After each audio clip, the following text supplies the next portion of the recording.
All right, hello everyone. We're back with another episode of What's the Hype? I don't know when the last time we all got together. I think it was before things got crazy here at Hyperion, but we're back. We're going to recap the summer, look at some events, talk golf course, talk sewer, talk fall events, all kinds of fun stuff.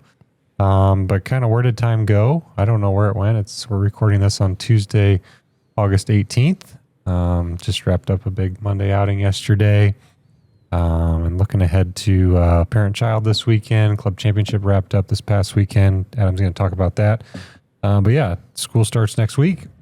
Thank goodness. I know that's a welcome sight for all three of us, as well as, the pool's starting to wind down, and pool hours just went to 4 to 7 here during the week, which is what we do every year. But yeah, it's crazy. It just goes by so fast. So it has. Adam, why don't I turn things over to you? Again, it's been a while since we've really got together to do a podcast, so maybe look at Memorial Day to where we are now, look at the bigger events, kind of just do a summer in review when it comes to your operation. Perfect. Yeah, it's hard to believe we're halfway through August already. Feels like it was just May. But summer flies. It's always fun. So we've pretty much done all of our major events outside of the men's member. The Invitational in June went very well despite some weather. Ladies member went very, very well. Jess Krogh and Aubrey Rupp won that one. Brian Fiala and his guests won the invite. I think that's their second time in about 5 years, so congrats to them. Chariot del Sol, we just had that a couple days ago, or about a week ago, I should say. Winning team there was, why am I blanking on the winning team there? Who won? Darcy. Darcy Dewey. Darcy and Angie. Darcy and Angie and their guests. They played very well over the 2 days. We had a little bit of rain on that Friday that they battled through, but they got through it.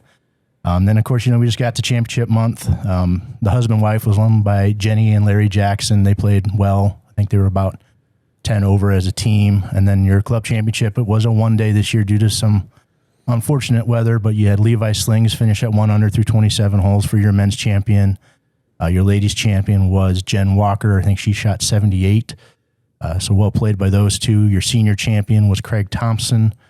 I think he was 1 over. And then your super senior was Bob Johnson. And your ladies' senior was Darcy Dewey. And your ladies' super senior was Carol Hare. So congrats to all of them. We'll get their names on the trophies and get all caught up there. Hard to believe Twilights are all over. We had Glow Ball probably 2 weeks ago. Nobody got hurt. Nothing got destroyed. No carts got damaged. So Another year. We're in another year of just clear. having fun. So if you haven't done it, we'll do it again next August. From the sounds of it, we hire an outside company. They come in, they light up the golf course, they give you some glow-in-the-dark golf balls, and then we try to party, and that they do. So thanks for everybody for participating in all those events this year. We had some fun themes, so very, very fun for that. We do have Labor Day coming up. If you haven't signed up for that, please do so before we start cutting off teams there. There is still time to sign up for the men's member. That's the third week in September. I think it's 18, 19, 20. We're at 84 teams for that right now, so we got plenty of space for more teams to get in. That seems to be a great event, so sign up when you can. And then, of course, you got Jim's favorite, Revenge Day. That's sometime in October, so it's probably too early to sign up for that. And we keep coming up with these new ideas all the time. We got some. Well, Chuck had a month off to think about things. Yeah. So we got a few tricks up our sleeves this year. Tricks there. Well, that'd be good. We don't want to give away anything yet on that one. So, but that's a fun member event. So get signed up for that. And then of course you have the Iditarod coming in November. We haven't even looked at a course map yet, but we'll see what we can find for that. But yeah, summer's gone by quick. Hard to believe. Sorry, kids, you're going to school. Life's going to get a little bit more regimented. Should be a little bit easier. Another thing to talk about, we did settle everything on the golf shop redesign. 2 Hemispheres is the company we're using for all the fixtures and the shop design. Butsky Birch will be the general contractors doing the demo, painting, carpet. We're expecting some, it'll be nice to modernize that golf shop. Not that the current space doesn't work great, but we'll get a little bigger office out of it. Modern looking fixtures, modern looking ways to merchandise clothes and whatnot and shoes, just kind of clean it up, make it look kind of like the rest of the clubhouse finally. So It's the last piece, really. Last piece. Sleek. That's the word I would use. Sleek. Okay. To describe what the designs look like. It'll be great. So I'm looking forward to that. I believe demolition starts, call it the second week in December.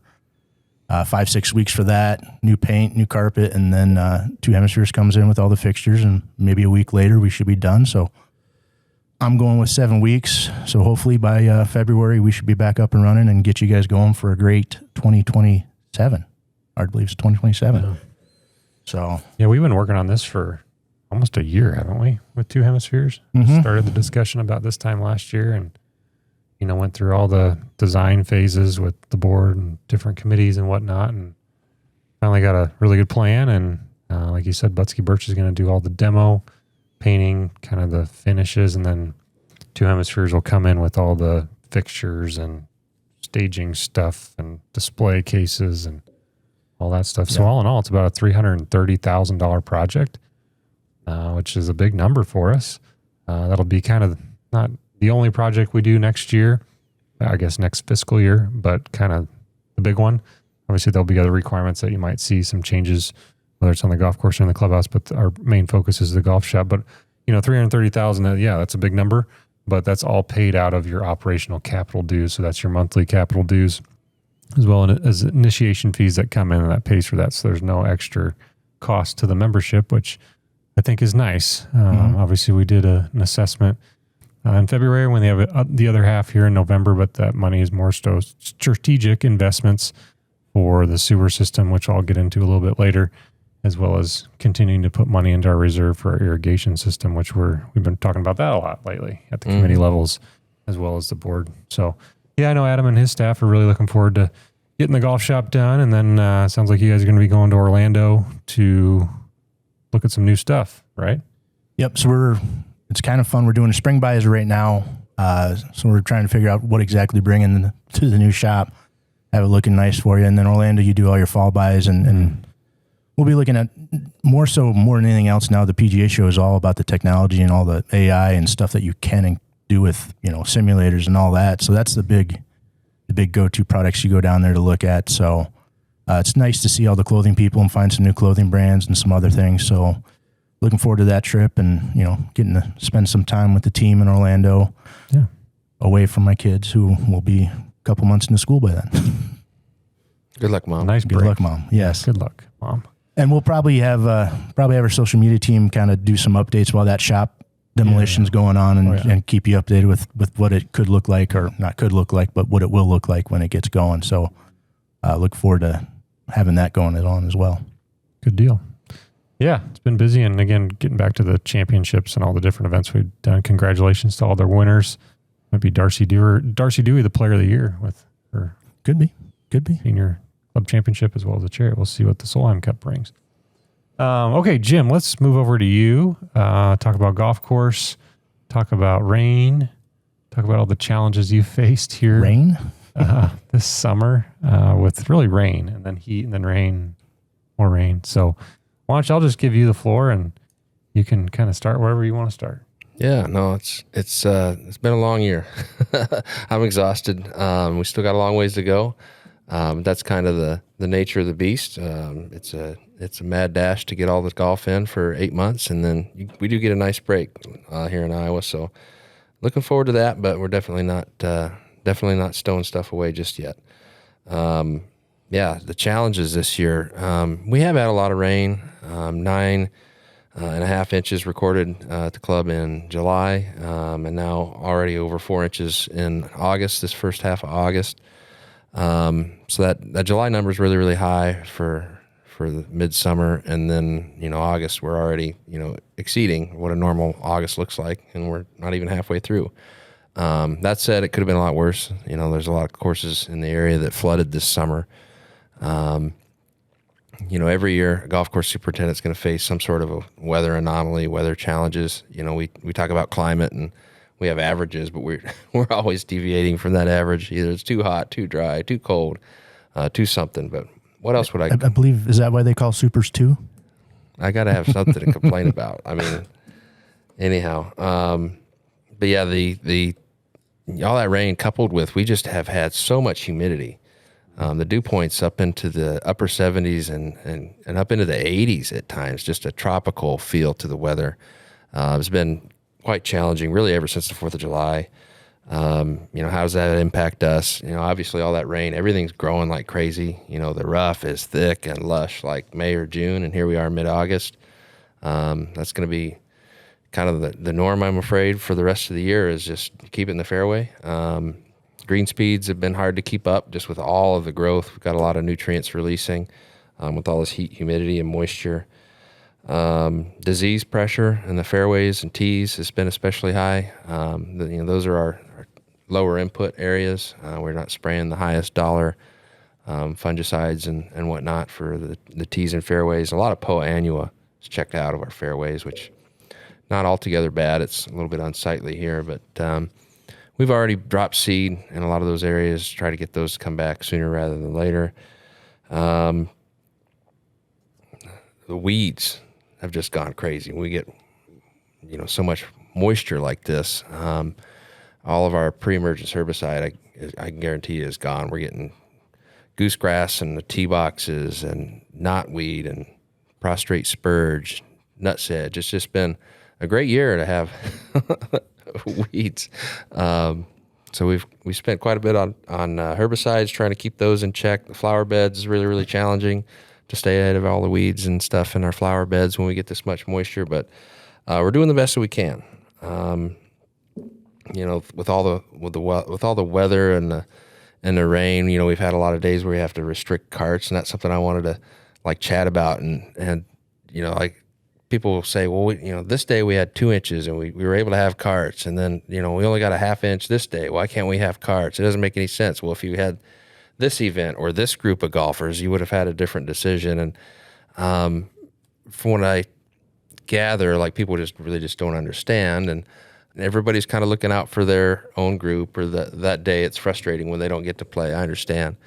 But really for me, it's just protecting the golf course for the membership, regardless of what group is out there.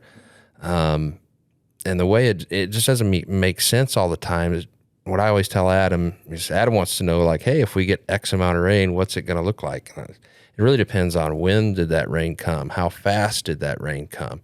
When was the last time that it rained? How soon are the players going to be out there? Is it a 7 o'clock tee time? Is it a 8 a.m. shotgun? Is it a 2 p.m. shotgun? Is it twilight? Did the sun come out? Did the wind blow? Is it hazy and cloudy and we're not expecting really any drying? So there's a lot that goes into it. It's not fun to take away golf carts from everybody. We know that the bulk of you like to ride. We don't take it lightly. It's not a fun conversation. It's always this sucks. But there's nothing we can do that it rains. And I realize that it doesn't always make sense.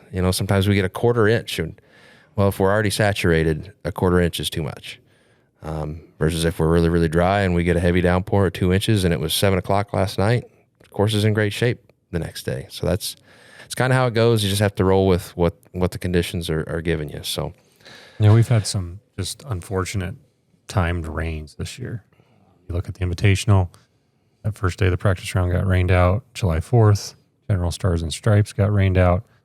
And then Club Championship. We had some alterations there with schedule, moved it to a one-day deal. And, we're not the weather guy. We don't control the weather. We just try to adapt the best we can. I will say, a few days when we have got more rain, but we still allowed carts, you've been able to get creative with the GPS, more so specifically down 2, 3, 4, and 5, to still allow carts, which I think is always our goal, to allow carts.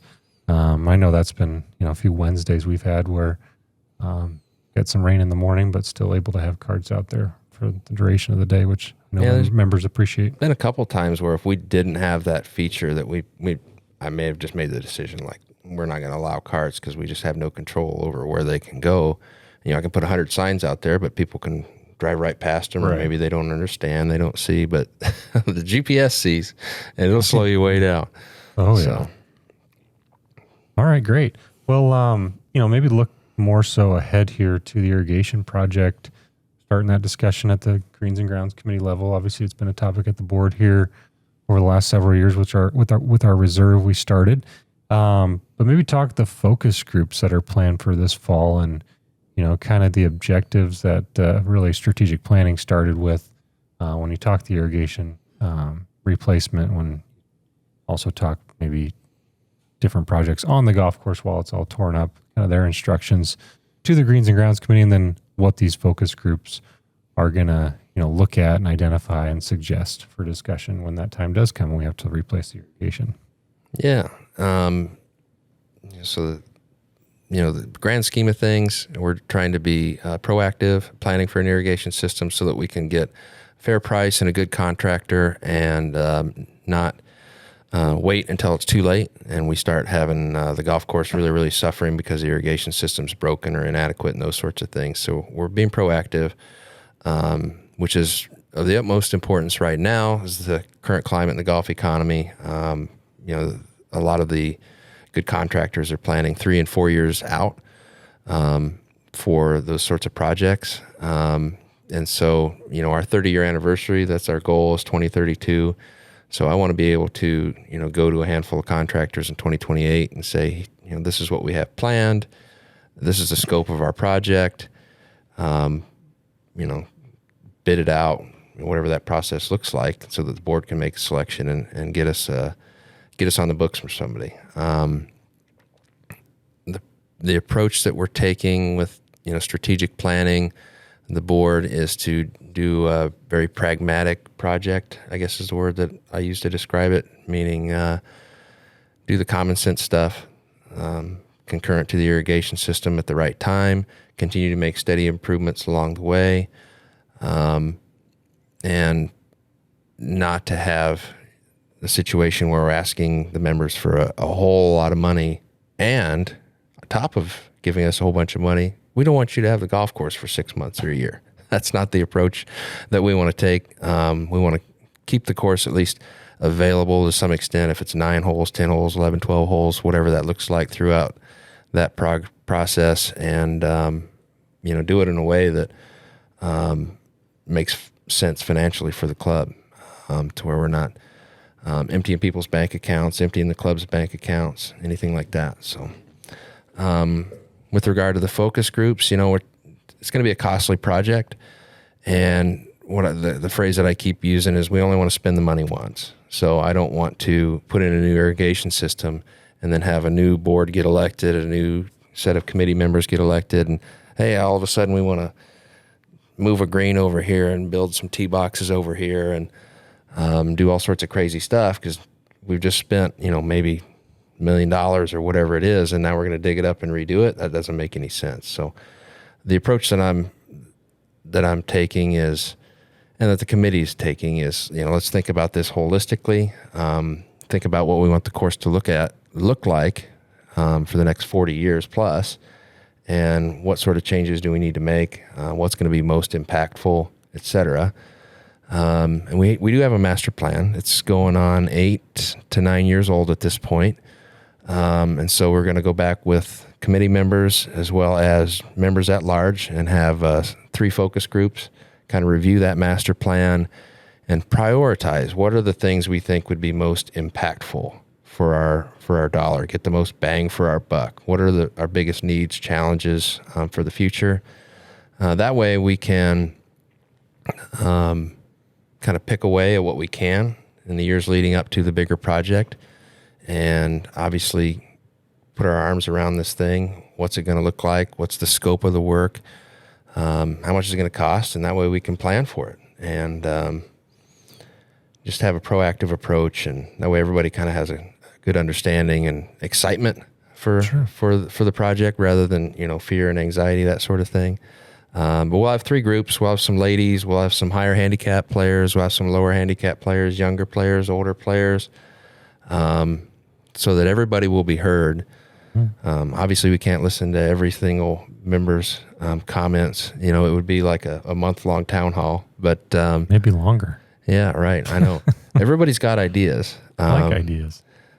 The point is to make sure that we identify the correct themes and that we're prioritizing our improvements around what everybody feels like is going to be most impactful and important. So I'm looking forward to that. That'll be coming here in September into October. Kind of a review of the master plan, and because a lot's changed in 8 years.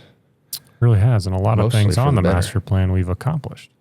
Yep. Done those things, and there's still a lot more that are up for discussion, and that's why we have these focus groups, which I think is the right approach. Yep. It's our club, so we need to make sure that one thing I we're doing what found they was want. interesting at our greens and grounds meeting the other night. You pulled up I don't know if it's Watertronics or whatever it is, but it's got where all the sprinkler heads are. Oh, the Rainbird. Rainbird, yeah.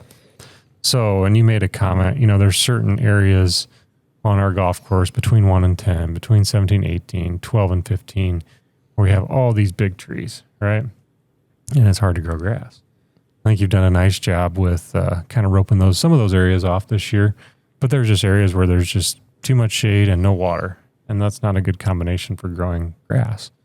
So I think that's good to point out to some that you may question why there's not grass over here, why it's so rough through here. Well, we can't grow grass. There's no water, there's no sun. But those are all discussions we're having at the Greens and Grounds Committee, and even these focus groups where it will look at tree management and potentially, why can't we grow grass over here? Maybe we have too many trees. So maybe we take down a tree. So those are all the discussions that we're having, and it's really all encompassing. It's not just the irrigation system. Like Jim said, the 40-year future of Hyperion Field Club, the golf course, is what's at stake and what's being discussed. And it's fascinating to hear people's ideas and different things they might see when they play every day compared to what we see as a staff when we're out there doing whatever it may be. So, yeah, it's good to have all these people involved. And if you are interested in a focus group, feel free to reach out to Jim and I, and we can pass your interest on to the chairs. I know we've got quite a few already that are committed to help us out, but definitely don't want to say no to anybody. Yeah. So please, if you're interested, pass it along. Adam, we'll turn it over to you and wrap things up. So you got member next month. You've got some fitting days coming up. What else? I know we touched on Revenge Day, Iditarod, Men's Guest Stag. Well, I forgot October? men's guest egg. Yeah. Okay, what's that? That's new, right? No, I think we've had that the past couple years, Okay. maybe. I think it used to be like the seafood stag. Used to be the seafood Okay, stag, there we and go. then we transitioned it into, well, as everybody knows, August is a very, very busy month with all the championships. So we transitioned that one out to October. A great way to showcase your club to 3 guests and get a fantastic meal out of that. Mm-hmm. Probably a free drink or something out of it too. But I think last year they did, that was 2 years ago, they did the tomahawk chops. Mm. But yeah, great meal, great way to showcase the golf course. I mean, usually in October, the greens are running 13 and pins are unfair, and we're having fun with that. But it's a great way to showcase the course, just three of your buddies, or it could be 2 members and 2 guests, however you guys want to set it up. That's kind of up to you. I want to say it's around $150 inclusive, but that's a guess on the price. But yeah, Revenge Day, Jim's kind of talked about that. Member, same format, 3 days if you make the cut after the second day. Quota game on that, and then Revenge Day, Iditarod. Fitting days, we're still rolling with fitting days. TaylorMade's coming up here, I think 26th of August. We'll probably have Callaway. They just came out with some new spinners, new line of fairway woods that are supposed to be pretty hot. If you haven't done it already this year, find us, hit yourself a 7-wood. Those things are awesome. They go nice and high, straight. Every time do they in go the hole. straight? Every Every time? Yep. Oh. If that doesn't happen to you, then come find Tommy or Will. They'll get you straightened out. But yeah, come try those out. I mean, 7-Woods have been on fire. Titleist just came out with a new driver. So, I mean, we're still fitting, even though the season is winding down, we're still fitting every day. Come find us. We can do pretty much anything you want. We can help you with your wedges, with your chipping, drivers, fairway woods, irons. Come find us. We'll make it happen. Great. I know I have an appointment next Thursday for maybe a new driver. We'll see. Will said he swears by TaylorMade, so QI4D works. that's what they said. So we're going to try it out.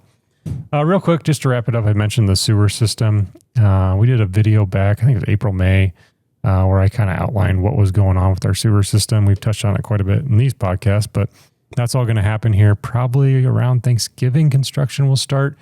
We partnered with a local architectural firm here in town that put together the plan. It's a very complex plan when you talk about going from Camp Dodge sewer system to Johnson Utilities, but right now that's out to bid. We partner with Formation Group. They're acting as our owner's representative, so they will be basically putting together all the bids and then making a recommendation to us and the board, which we'll probably vote on here next month, September. But that's all tracking to get done here this late fall, early winter. That money which is being paid for out of your assessment money, which is good to do. Get it off the list. I know Camp Dodge gave us till 2032, but we're just going to do it now and get off of it and not worry about it anymore. So it's a good feeling. We originally planned to kind of correlate that, schedule it around at the irrigation, but that's when we thought we were going to do a gravity fed line, basically all the way down Beaver here to hook in outside Jim's driveway down there. But after more research and recommendations from contractors and our architectural firm, engineering firm, I should say, the lift station, which will go basically uphill underneath the parking lot and hook in over there by the cemetery, is a much more cost effective and better for our usage when it talks about sewer. So that'll be done here by probably next March at the latest. But yeah, we'll get off that and minimal disruption to the operation, which is good. So you guys got anything else? I think I'm good. Labor Day? I'm Good. tired. Jim's tired. Ready for a nap. You put me inside. Yeah, kind of. Let me sit down and not be out on the golf course. Dim the bouncing lights down a around. little bit. Yeah. Okay. Well, we'll be back probably, I don't know, mid-fall to kind of check in and do another one of these. So thanks, everyone, and hope to see you out here at the club.